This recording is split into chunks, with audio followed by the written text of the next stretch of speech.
So, welcome to your Anchorage Symphony Orchestra's Prelude Chat. It is my honor to be here with our music director for the Anchorage Symphony, Elizabeth Schulze. And I'm Susan Wingrove-Reed, the principal keyboard player and education consultant. Elizabeth, welcome. And what a program lies ahead. Oh my goodness. Randy Fleischer, an excerpt from Echoes, which is one of our favorite pieces in our repertoire. It will be forever. And then a new work by John Luther Adams that will be new to our audiences, and then Beethoven's Sixth. So let's dive in and talk a bit about this. This was an inspired thematic program. So why don't you share a little bit with us about this salute to the earth and to our world? Well, my goodness. I heard John Luther Adams' piece last summer, not this past summer, the summer before, 2023, at Aspen Music Festival. And my mind was blown. I know his music from previous times, and this piece is different. This is different. I mean, you can tell it's John Luther Adams, but this, for whatever reason, reached me in a way where I thought that my, soul was rising to heaven or something. I mean, I felt changed. Wow. Yeah. I felt transformed, transfigured. There was something that went on in that piece of music that I said, I have to share this. And I want to share this with any audience that I think would want this experience. And I really thought I've got to bring this to Anchorage. I know that he has a relationship to Alaska. He has a relationship to the orchestra. The orchestra commissioned a work of his that led to his Pulitzer Prize winning, Grammy winning Become Ocean.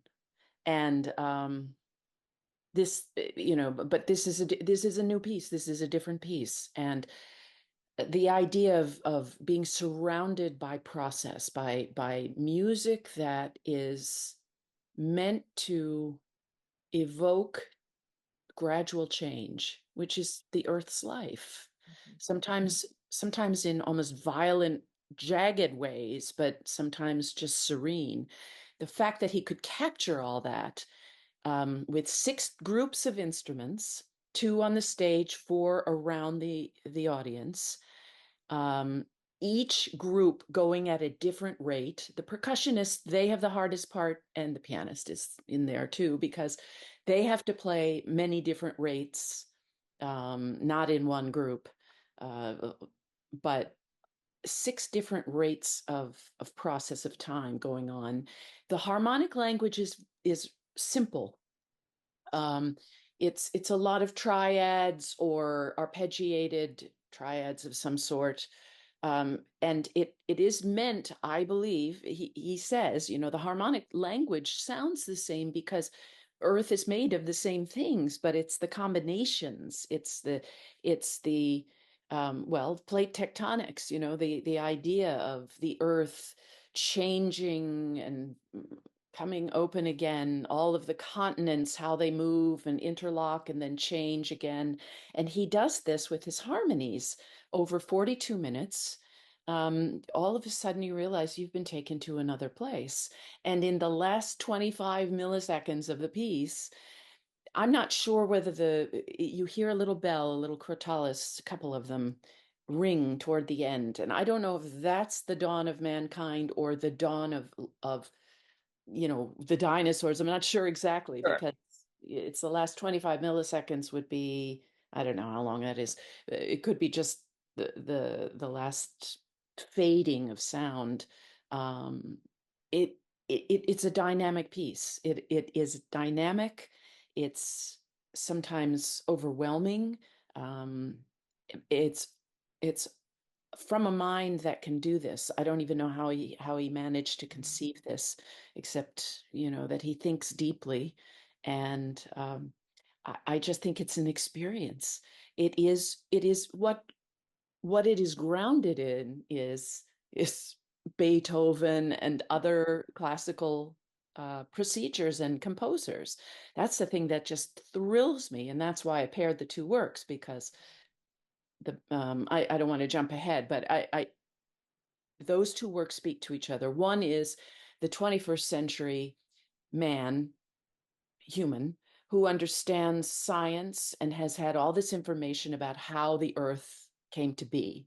This is as we know it now, which is quite different from any century before us.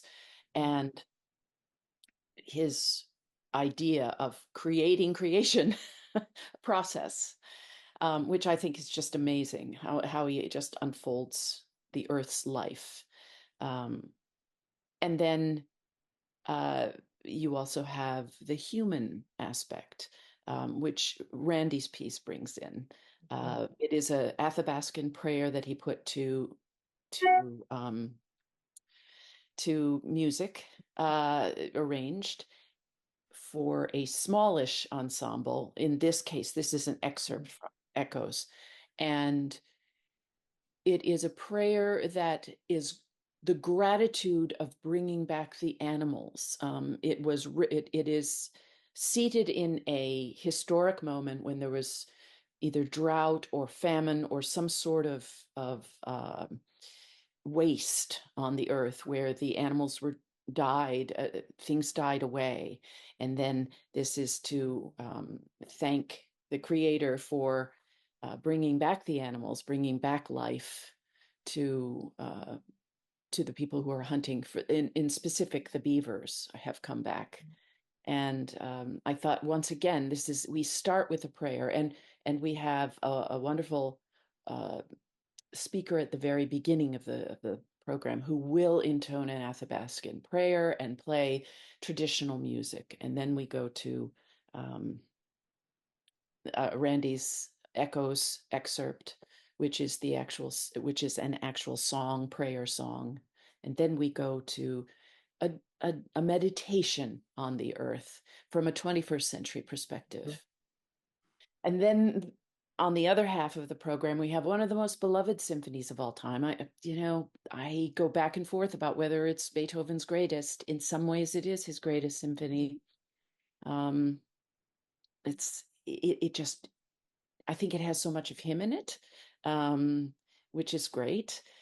Uh, But what I was connecting to was the process, his compositional process. In the first movement, there are moments where there are four different rates of time going on. You have this one long line that's just held, and then you have triplets, and you have quadruplets and duples. So you have four different things happening in this transitional, he's using it in his development, what we call a development. And that's really what John Luther Adams is doing, is a giant development of, Mhm. they're not really tetrachords, they're groups of three on top of three, so like six hexachords, that's what they are.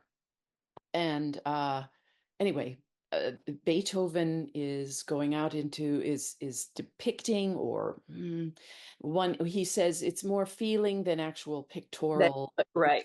representation. But I like one person's take on it. David Horowitz is an online YouTuber who does record recordings, recording reviews.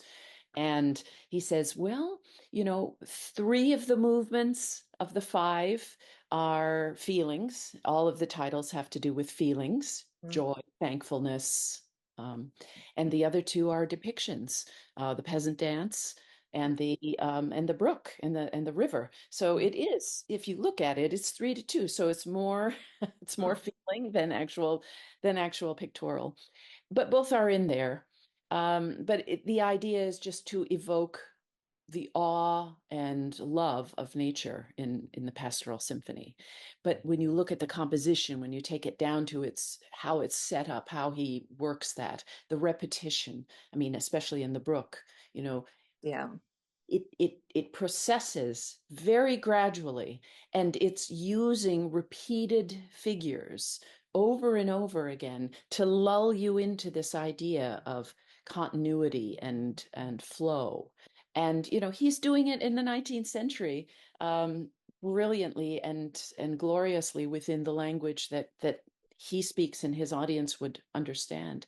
And I just find that they're talking to each other, that Mr. Luther Adams is talking to Mr. Beethoven, and the result for us and for our audience is one that I hope will just open their mind to appreciate the opportunity to I don't know, commune with nature, but in the art of music.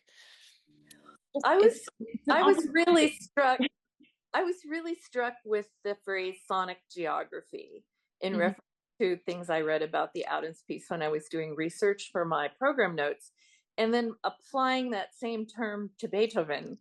I mhm. mean, it's definitely a link, and that phrase I think may be helpful to some listeners in terms of particularly experiencing the Adams in a it's so immersive and it's an indescribable piece. Words don't really do it justice. But to Right. have the instruments all over the hall and then to be exploring this whole thing, I mean, as you brought up earlier, John Luther Adams had a long relationship with the Anchorage Symphony and with Alaska, and he was an environmentalist when he first moved up here. So Mhm. he's always been fascinated with geology and history and science and all of it, and quite a character. Yes. But I just, I'm so taken with the frame of this program, with the fact that Randy was friends with John Luther Adams, and Randy was so entranced with Alaska's land and history and people. And then he would be thrilled to know that we were doing the Deep Atlas of Time. Deep Oh, Atlas. I agree with you. I Thrilled.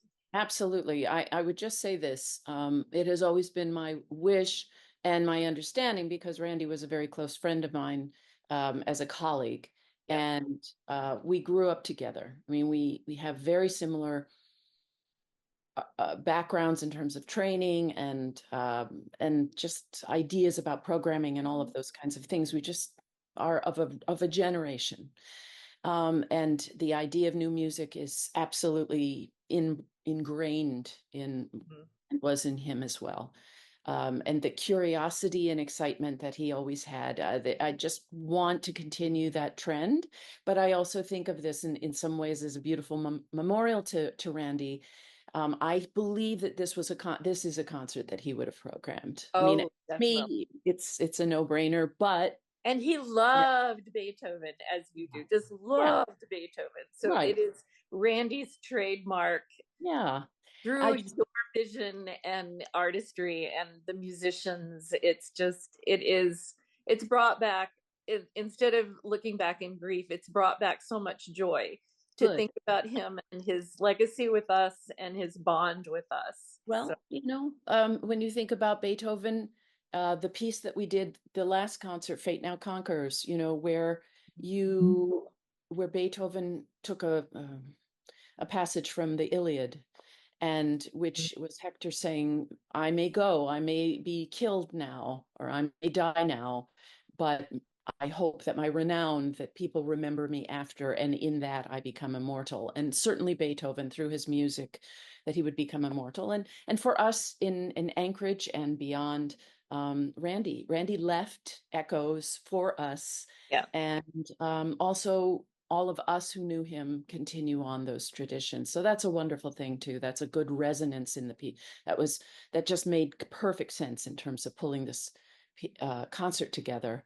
And again, it goes from the human to the geological, to the Mhm. scientific, to the otherworldly, really otherworldly. But we are a part of that, and it is a human being that is creating this at all times. We have to remember it's our concept of how, or John's concept of how the geologic plates work and all those things like that. But then it goes back to the very human, again, looking up to something greater. And at the very end, of course, Beethoven wrote in his score, thanks be to God, that kind of thing. Um, yeah, I just think it's a beautiful journey. I think it's an incredible opportunity to experience of absolutely new piece. I mean, it's only 2 years old. And Mhm.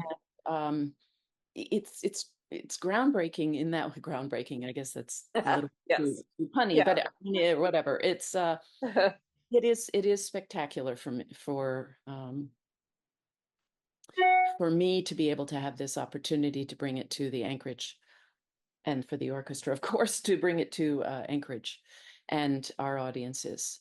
I know it can be daunting, but if you sit and let it happen to you, and Mhm. that's what I'm going to say to the audience, Yes. this is an experience that you probably have never had in your life, and you may never have again. Mhm. But take it in, and you will experience a sound world that only he can create. Only John Luther can Mhm.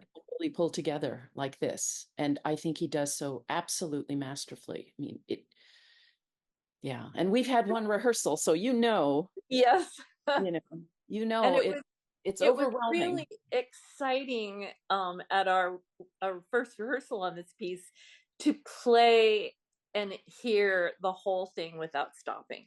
Yeah, I yeah, think it was a perfect way to begin our journey with it, yeah, that we just right off the bat, just boom, let's play it and see where we are and what we're hearing, and that will lead now to a much deeper investigation and understanding of what's going on. But it meant so much to just play the entire piece through and hear these colors and sounds. um but it we read it as an orchestra together on the stage, and so right. now one of the challenges I wanted to bring to everyone's attention with our verbal exploration in this chat today is your job is really immense too, because there's a specific beat that is constant and never changing that Right, must be adhered to for right. those 42 minutes. Yes. So, Yeah, it's hard too.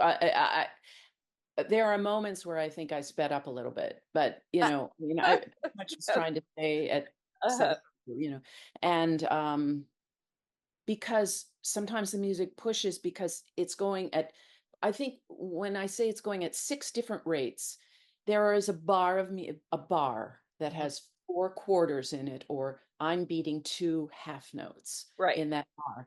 But some people have to fit 5 quarters or 7 quarters or 6 quarters or 3 half notes Hmm. into that play, into the bars. And so you have different rates of speed of the notes. And if something catches you, if someone plays their Hmm.